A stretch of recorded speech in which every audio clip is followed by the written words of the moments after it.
Welcome to the Mindset Game podcast. I'm Vered Kogan, and I'm thrilled to introduce you to Dave Sanderson. Dave is a nationally recognized leadership speaker, entrepreneur, best-selling author, and philanthropist. On January 15th, 2009, Dave was one of the last passengers off of US Airways Flight 1549 that crashed into the Hudson River, best known as the Miracle on the Hudson, considered the most successful ditching in aviation history. Dave has 37 years of experience in sales and sales leadership and was also the director of security for Tony Robbins for over 10 years.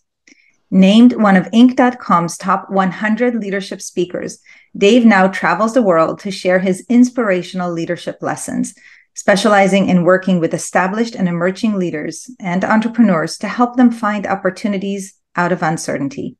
He is the author and contributing author of 3 internationally best-selling books, including Moments Matter, Brace for Impact, and One Habit for Success. And he has raised over $14.8 million US for the American Red Cross over the last 10 years through his talks. And Dave, on a personal note, I've had a chance to get to know you a little bit through an event that we did together. And it is really an honor to have you here today. You are a good soul, a good person, and thank you for being here. Well, thank you for having me today. It's very exciting to be with you, and it's a pleasure meeting you in person at our time together in Scottsdale. So how about we get started a little bit by going right into what was the biggest lesson that you got from that experience? If you can share with us a little of your story and what was the gift of that for you? Sure, I'll just give you a little bit of background about the story, so we sort of level set everything. But then I'll share the greatest lesson, because the greatest lesson is probably not what people think the greatest lesson is. So here's a short version. I was not supposed to be on that flight that day. We got done early at work. We started our day at 5. We got done about 10. So I tried to jump on the earlier flight because I was at the end of a 3-day business trip, starting in Sarasota, Florida, to Petersburg, Virginia, and ending up in New York City. And when I get home, I had a wife and 4 kids, been gone, and I was traveling 3 or 4 nights a week at that time. And which with a wife and 4 kids, it's good if you get home a little early, and that was my game plan. So I got on an earlier flight, and the flight they put me on was US Airways Flight 1549. So I truly believe that I was supposed to be on that flight for a reason. There was no reason I should have been on the flight. Nothing extraordinary about the beginning of it, right? Everything was, business as usual until about a minute after we took off is when I heard the explosion. And that's what got my attention, because, I wasn't paying attention. I was like most people who flew 100 times a year. I know everything until you don't know anything. And when an explosion happens, especially in New York City, it's like, okay, what's going on, right?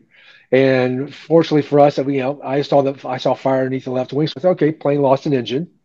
And it wasn't that big a deal, because I've been on planes that lost engines before, and they just go back to the airport.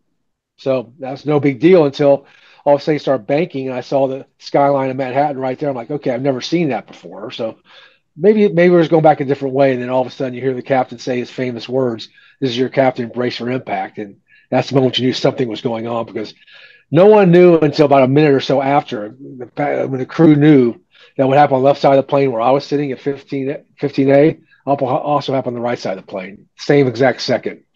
Double bird strike knocked out all the engines. So at that point in time, basically he had one option. He was going to go into the river. And he was just crossing over the George Washington Bridge at that moment. And he only cleared the bridge by roughly 400 feet. Wow. So he was descending pretty quickly, and at that point you have less than a minute. And the only thing I could think about is a plane crash in water. I've never seen anybody survive anything like that. So that's the moment I realized I probably wasn't going to come back. This is probably it.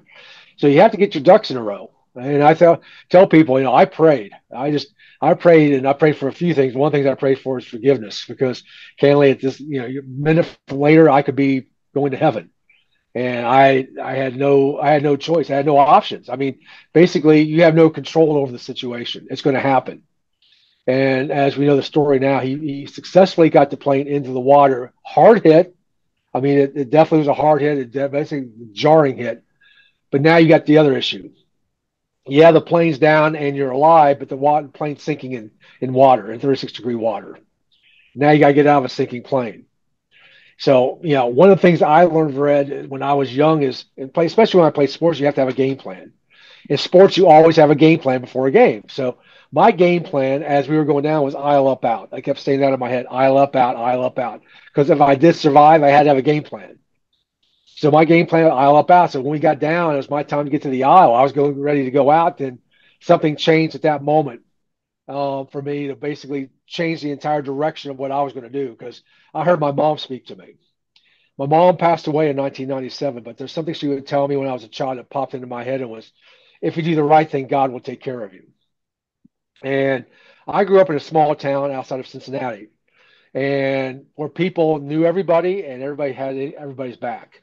So instead of going out, I climbed over the seats to go towards the back of the plane, see if anybody needed help. And things were moving pretty quick back there because now the back of the plane's already submerged underwater. It's about chest level deep water.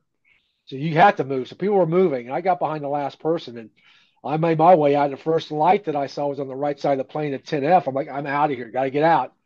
And I looked out and there was no room on the wing of the boat for me. So that's why I was inside the plane, about 36-degree water for over 7 minutes, holding on to the lifeboat, holding on until I had the opportunity to get off the plane, which happened about 7 minutes later. And about 6 or 7 minutes later, what happened? The plane shifted.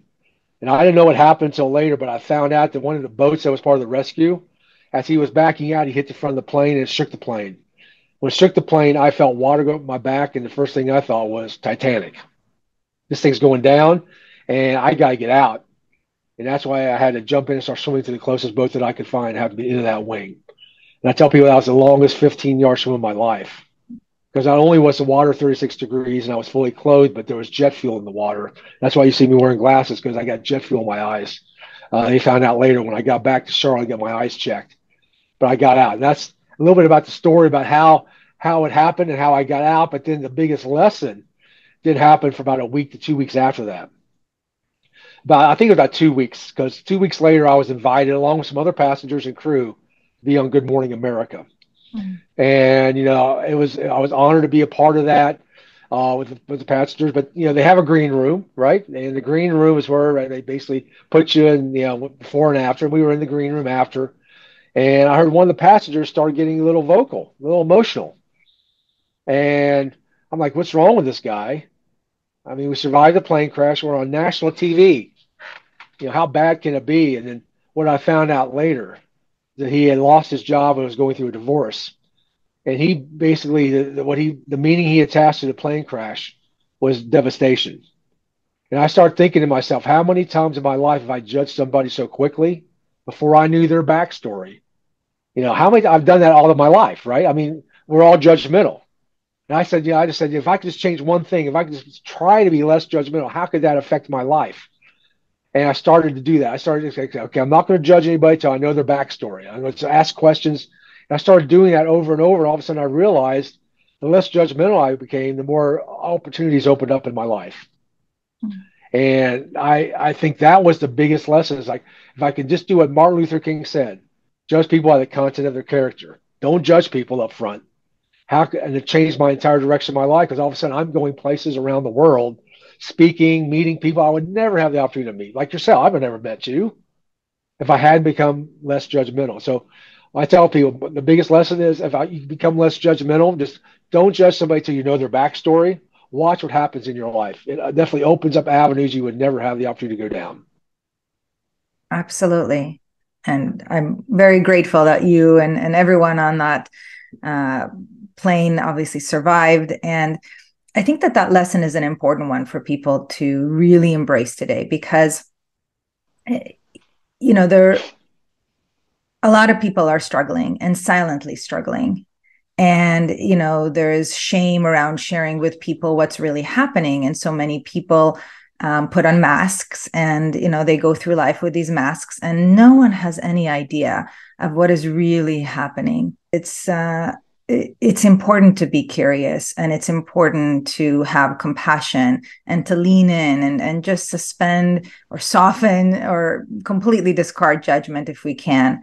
In NLP, neurolinguistic programming, one of the things that we learn is that people are not their behavior, and that every behavior has some positive intent for that individual in the moment. And so even if they're doing something like complaining rather than giving appreciation, let's say, for an event like the Miracle on the Hudson, there is a reason for that. Their body may be in chaos. There might be some, of course, many things that are going on in their lives. So bottom line is I really appreciate this. And what do you think is important about that lesson for the people in our world, especially now? Oh, I think that one of the biggest challenges in this world right now is people judge so quickly you can't even have a conversation. I mean, it really came out during that 2016 election. It really did, where you couldn't even have a conversation with somebody. I mean, they would shut you down if you didn't agree with them. And I was telling my daughter, I have four kids, three daughters and a son, and I was talking to my eldest daughter, and I would say she's on the opposite end of the spectrum where I am. And what's interesting, but she's the one also that got all of a sudden turned around and came closer to me after the Miracle on the Hudson, because I think she finally realized that I wasn't that bad guy she thought I was, right? I mean, I was actually a good guy, but sometimes when you're a dad and mom, your kids look at you that way. But we were having this discussion, and we were talking about my father and my grandfather. And she knew my father, she did not know my grandfather. But we were talking about judgment, being judgmental, because I said to Chelsea, if you knew my grandfather, you would probably judge him quickly and say he was one of the worst people in the history of the world. But you got to understand when he grew up. He grew up in the early 1900s, right? I mean, it was a whole different world back in the 1900s. I said, if we judge people based on the day standards for when they were yesterday, everybody would be horrible. I said, my father, was, when I was young, he used to call these hippies long-haired hippie freaks, right? He judged them on, he saw long-haired hippie freak, right? And you're never going to be a long-haired hippie freak. That was my dad. But my dad grew up in the 30s, right? Where he did have long hair, and that was out of the norm. So I told Chelsea, I told my kids, you know what? I said, just sometimes just step back, understand. Sometimes you have to value where they came from, because my grandfather's father fought in the Civil War. So I mean, and he was from Kentucky, so a little different perspective, right? But he wasn't a bad guy. That's the way he grew up. But when he died, he didn't think that way at all. But it took 75 years to figure it out. All right. Fortunately, Chelsea, you got a long pathway, right? And I learned, back when I was 48. It took me 48 years to figure this thing out. So. So what do you think is the key to doing that? I think people listening are thinking that's a grand idea, right? Suspend or soften judgment, have more compassion. In reality, when we are overwhelmed, stressed out, depleted, that's a really hard thing to do. So what guidance do you have for people? Well, I think you actually mentioned you got to get curious. You got to ask people questions. I mean, one of the things my wife is, she gets embarrassed when we go out sometimes, because I just might start talking to the waitress or somebody, just asking them questions. And in 2 minutes, I got their entire background. I know where they came from, when they went to school, their parents, why they're working there, what they want to do. I told Terry, I said, Terry, in less than 2 minutes, I can find out somebody's history. I'm not judging them. I just want to understand where they're coming from. So you know what? Be more interested in them than yourself. And I said, that's one of the things that I do all the time. And I know my family gets a little embarrassed sometimes that I do that. But you know what? I learned so much about people. I mean, you learn about the waitress who's having a struggle, whose boyfriend beat them, right? And they have to work for themselves. They have a kid they have raising a kid by themselves. Now you say, okay, this is why she's working. So I'm going to take care of this lady, right? Her history is telling me she has not been taken care of. She hasn't seen a man step up and be a man for her. So I'm going to give her something, maybe tip her a little bit more and show her appreciation. And I said, so what we talked about a little earlier, you got to role model this. You got to walk your talk. And one of the things that I think that's missing right now in this world is people being congruent. You see it all the time on TikTok and Instagram and Facebook. I mean, if you looked at that all the time, Red, you think this whole world is pixie dust and sunshine. Everybody's having a great time.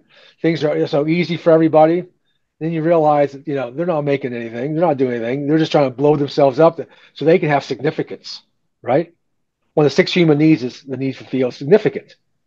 Well, the problem with that is if you're always significant, how you can connect with anybody else? Because I got to be significant too. So the real key is be focus on connection and gratitude and contribution. And those people who feel significant and need to feel significant are the ones who are going down the pathway where they might have some short-term success, but there are also people judging you at all the time. Well, he's not doing this, he's not doing that, she's not doing this. It's like, you know what? That's not my career goal. I have a different mission than you have. So I think one of the biggest challenges right now, going back to that initial question, is people need, and this is one of the things I talk about in my talk, is they need to be right instead of doing the right thing.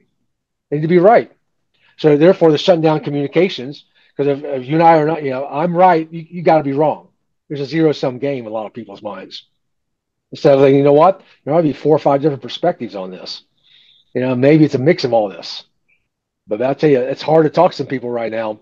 It's really hard because, they shut you down pretty quick. So that's why I intentionally talk to people and ask them questions, even though I know they may be totally the opposite part of the spectrum than I am, like my daughter. At least we can have a relationship, right? Yeah. And I appreciate that focus on relationships. And it's a focus that often requires us to put aside any attachment to an outcome. So let's say if we're speaking to someone, and many people, when they connect with people, it's because they want something or they need something for themselves or others. And that intention could be very pure and very good, of course. And yet there's an attachment, oftentimes because people are busy, right? So I think the key is to not so much let go of the attachment altogether, because if it's there, it's there, but really to kind of allow that to be lightly in the background and instead to focus on the deeper connection, as you said, to get to know the soul of the person. Where are they coming from? What are their beliefs? What are their perceptions?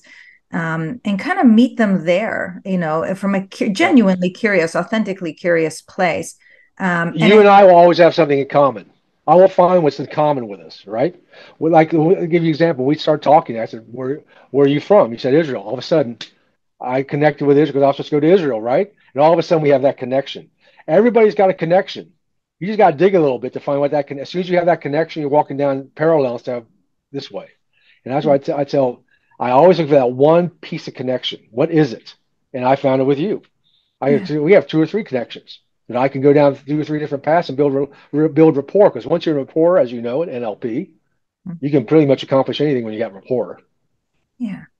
And it requires a sincere intention of doing that, because I think that energetically, if we're BSing it, the other person can pick up on that. So, it really does need to be sincere. And sometimes that's a tough thing to do when we perceive the other person to have different opinions, if there's a conflict in some way, because naturally we want to kind of lean away from that rather than lean into that discomfort.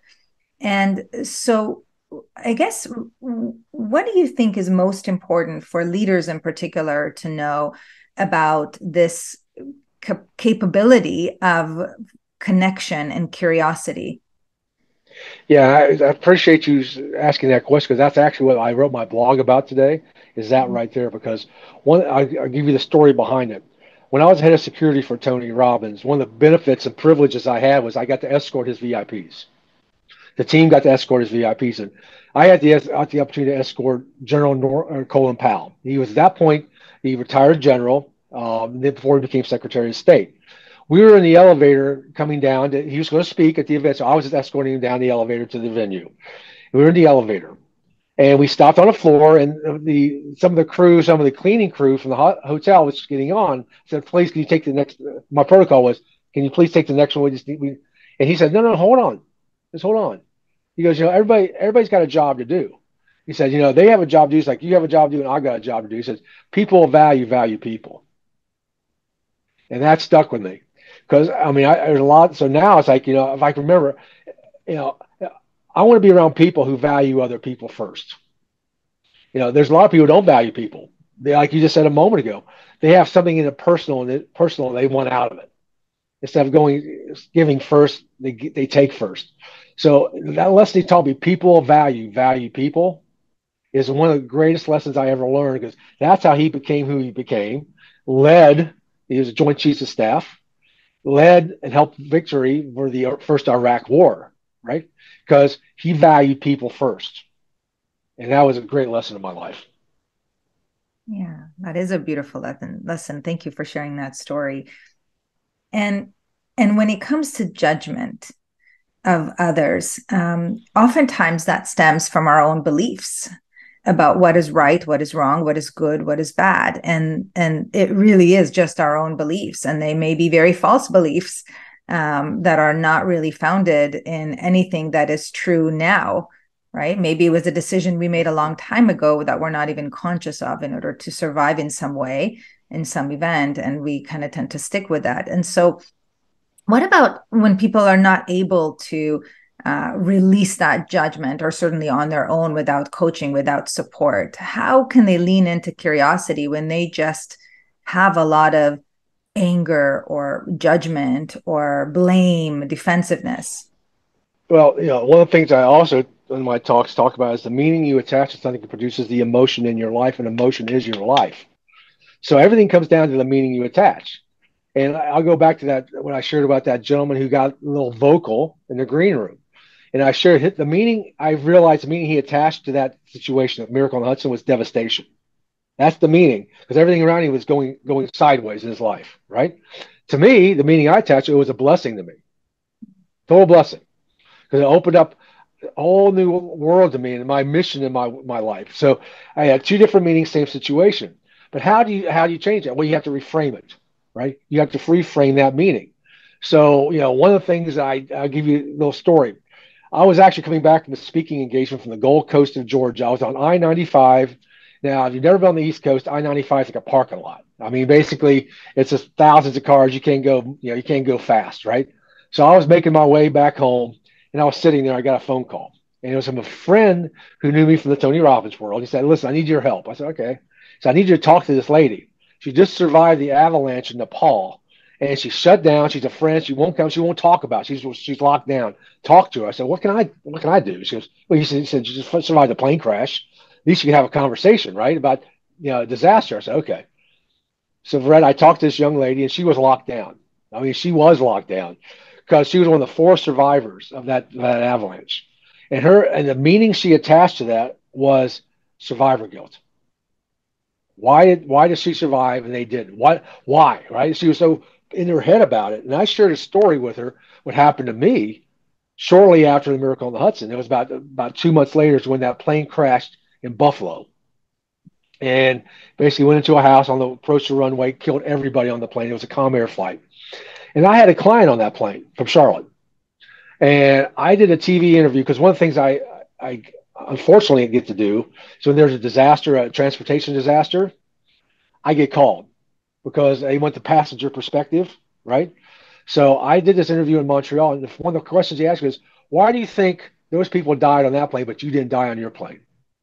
And I was shocked. I didn't know what I wasn't ready for that answer. I said, "You know what? All I know is it wasn't my time. It just wasn't my time." And I shared that with her. And I think she started thinking about it, but she was still locked down. I mean, she was still like, I can't. I mean, I can't. See, the word can't doesn't resolve in my world. My mother would never let us say that word. So there was such word as can't. But I said, okay. I said, let me call you back. So I worked my network thread through London and some other places and found this gentleman who lived in Liberia. He's a young man, and his life's work was getting water every day. You go get water every day. That's what he did. And he was a happy guy. So I got hooked up on this 4 or 5 way call with this guy. I just listened to this story. I'm like, wow, this guy's happy just go getting water, right? Wow. I said, would you be open to having a call with me and somebody else? It was this lady up in Canada. And he did. And we got on this call for Red. And I told her, I said, listen, I'm not going to say it. I want to let this gentleman tell you what he does, what his life's about. He started talking about how he goes, gets water every day, how he's happy. He has, they have food, he has clothes, he's happy. And all of a sudden, I think she started realizing, you know what? She realized at that moment that the meaning she was attaching to survivor guilt was probably the wrong question to ask herself. It's like, what can I do with this? Because this guy's happy and he has nothing. I've got my life. I've got everything. And all of a sudden, I think she started getting it just by that contrast of reference, right? Because the meaning he attached is, you know what? Every day above ground is a great day. And that's sort of one of my metaphors. Every day above water is a great day for me. Right? So, I think we got to use references like that and modeling for people. I give give maybe contrasted meanings of what's going on, that maybe it's like, you know what, maybe I don't have it that bad, right? You think I said, tell people, you think you're having a bad day, right? You think you're having a bad day. Let's go to somebody over in Ethiopia right now who has nothing, right? I mean, let's talk to somebody who has nothing. You think you have a bad day? You don't know what a bad day is, right? By contrast, by contrast, yes, you may have had a tough day. We all have tough days, right? But you know what?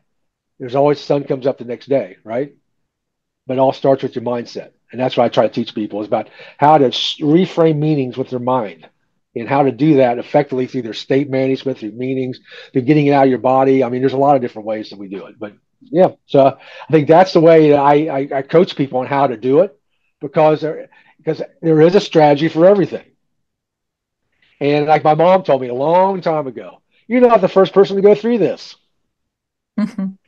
And right now, and I share in my talks, right now, it's so much easier right now at age 62 where I am to get a hold of somebody than when I was in high school, when you had to go to the library to get the Encyclopedia Britannica and read about it. Now you go to the internet, and I get a hold of anybody I want to on the internet. If I work hard enough, right? You work the right things, right? I get a hold of anybody.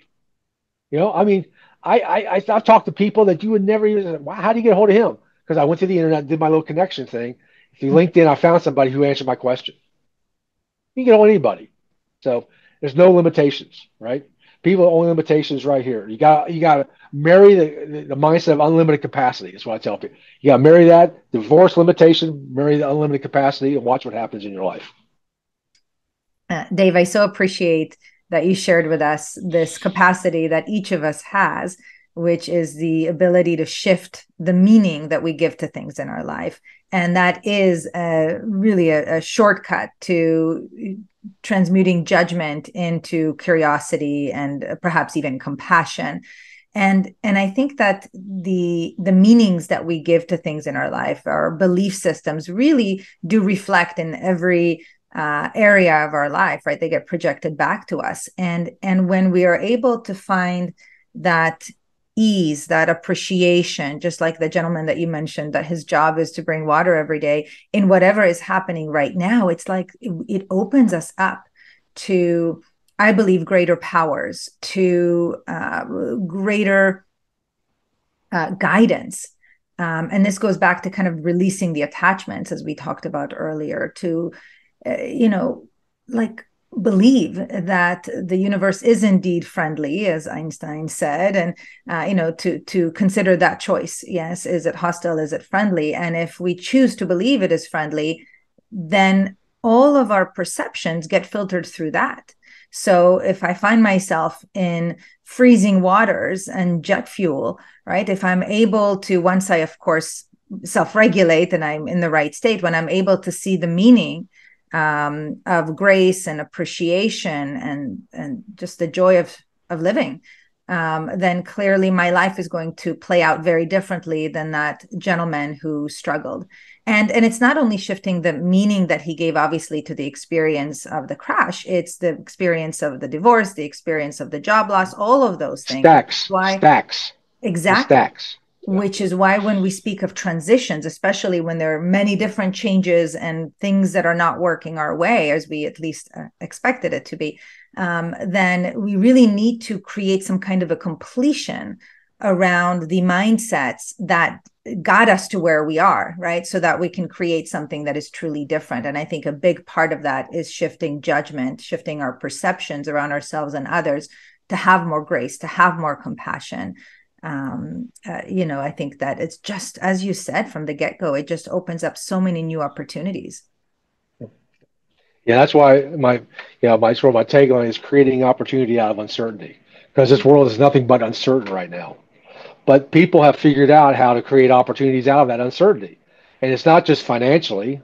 Financial is one of them, but spiritually, morally, physically, right? As you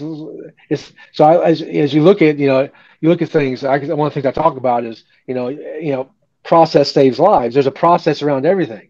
So you just got you can figure that out, but you need somebody to help you sometimes. Like my mentor Bill, and then Tony. I was so grateful to have those people in my life, because they gave me some different perspectives because what I realized, and I write my book From Turmoil to Triumph, is the same things that I was learning from Bill and then Tony on top of that, the same things my mom taught me. It's just that sometimes your mom and dad are too close, right? And like my daughter Chelsea, right? I'm just too close to her, right? I'm just too close. I love her, she loves me, but we're just too close. She needs a Bill to give a different perspective on on the same thing that we've been telling her, right? But maybe wow, yeah, maybe that's right. Oh my dad and mom told me this when I was 10 years old, right? But you don't sometimes you need that different perspective. Why do you think that you are here in this world? Yeah, I'm here, and I actually this is what I wrote my blog about today. Like I said, people value people. That's the title of it, but it really comes down to two things. And the general mission I have is fulfilling a promise I made in May of 1997 when my mentor Bill called me to his office. He'd been with me for 13 years. At that point, he was 90 years old, and he was mentoring me since 1984. you know. And he called me to his office, Red, and he said, I want to tell you two things. So the first thing I want to share with you is that I got lung cancer. Now, Bill smoked unfiltered Camel cigarettes since the 20s. So it didn't surprise me, but it's still a shock, right? I mean, you got lung cancer. I mean, if you get lung cancer, you're not going to be around much longer. But then he went over to his desk. He brought over these handwritten notes, and he had all these notes. He put them on my lap because I want to give this to you. I said, "What is it?" He goes, "This is the notes I took in 1929 when I was writing How to Be Successful. I want to give this to you, but you have to promise me one thing." I said, "What?" He goes, "Do not let it die with you." And that became my mission. That became my mission because for 20 years I really didn't act upon it until I wrote my book Moments Matter. And right over here in my credenza, right where I'm pointing right here, I found those notes. I said, first thing is I've had gold in my hands, but the second thing was I hadn't fulfilled the promise. And my dad told me when I was a kid, it's true. Your word is your bond. Your word is your bond. Whatever you say, you better be able to back it up. So that's my big mission. But the underlying mission is this: to eliminate human suffering through what I'm doing. So, that's why when people say I've done 170 so things with the Red Cross operations, that's the reason why, because that lines up with what they're doing. We can eliminate human suffering one person at a time. So that's really the underlying, but the big mission is to fulfill that promise of, don't let it die with me. And these lessons that he taught me, pass it on to the next generation. And I compel people. At the end, I said, you're compelled to find a mentor and be a mentor. You're compelled. If you don't do that, you're robbing yourself and you're robbing somebody else. Don't wait to once you die, it's over. You can't give it away. Give everything you weigh right now to somebody. So they make their promise to do the same thing, like Bill told me. Wow. I'm grateful that Bill did that for you, for us, for all of us, and that you're encouraging our listeners to consider that for themselves, how they can give that and how they can ask for someone to mentor them, to support them as well, because we all need that. Well, Dave, all my love to you. I'm so grateful for you sharing these beautiful, timeless nuggets of wisdom with us today. How can people learn more about your books, your talks, your blogs, all the wonderful things that you share with our world? Oh, thank you very much. I've read. I appreciate it. Number one, you go to LinkedIn, and I basically post. I try to do blog every week, and I do some different thought process. But the best way is go to my website, DaveSandersonSpeaks.com. We post everything out there. Whether it's my magazine that's coming out, my magazine is called Moments Matter, the magazine, and I highlight other people's articles because I want to give them, help promote them what they're doing likewise. And my next book's coming out January 15th, which is the 15th anniversary of the Miracle on the Hudson. So we're going to have a big celebration and thank the first responders that day in New York City.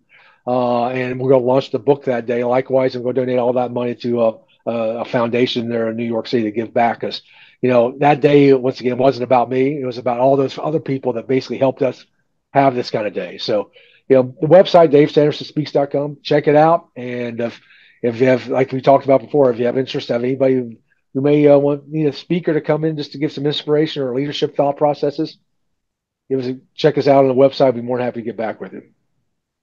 Thank you, Dave. I really appreciate you, and And on a personal note, like I said from the very beginning, you are a really good person doing good things in our world. And I thank you for that.